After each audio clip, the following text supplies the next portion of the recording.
Here we're going to take a quick look at a new 1310 series shaft for a 1970 Chevelle. It's for my customers at Portland Performance, and it's for one of their builds for one of their customers' cars.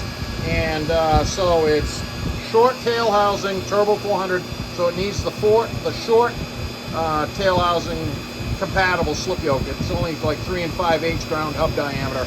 The shiny bit right there inside where I'm pointing. So it's, like I said, 1310 both ends. It's all splicer, including the slip yoke. Talk about the slip yoke for a second. 1310 now in these cars is not very popular. Turbo 400 shorty, I don't think I've ever used one 1310, because the trend now is for 1350 under muscle cars and things like that. Not saying it's necessary. I kind of participated in starting that trend myself. I don't know, 30 years ago I started swinging a lot of these hot rods over to that, especially the Dodges, because their retainers at the pinion yoke were so poor. It wasn't too much about 1310 U-joint, it was more about the retainers. So, long story short, I didn't have a 1310 slip yoke when Ryan needed one, so I gave him the part number for the Spicer part, and he went shopping and found one, and he got it drop shipped to him so he could measure the car, which I insist upon. No, I don't guess. So he measured the car and then sent it to me, and there was a little bit of drama there because I didn't miss it because it didn't arrive, but it turns out it was in the friggin' ether for a month, not a month, a week. Who knows where it was, but it eventually showed up on the front steps of my house, not my shop. So, I guess there was a little bit of friction.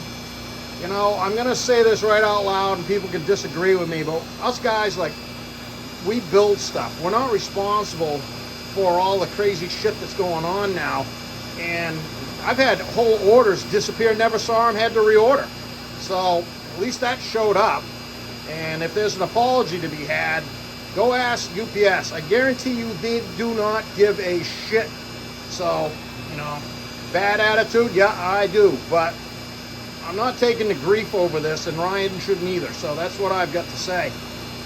It's 55 and a quarter center U-joint to U-joint, and it's all Spicer. It's 100% correct.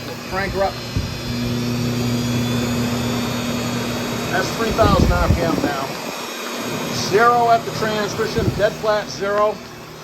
0 at the rear axle. So next stop is the paint booth, and we're going to get some paint on this so Ryan can get caught up. And once again, sorry about the delay, but it's bigger than us. This is the world we live in. Remember to vote right. That probably would help.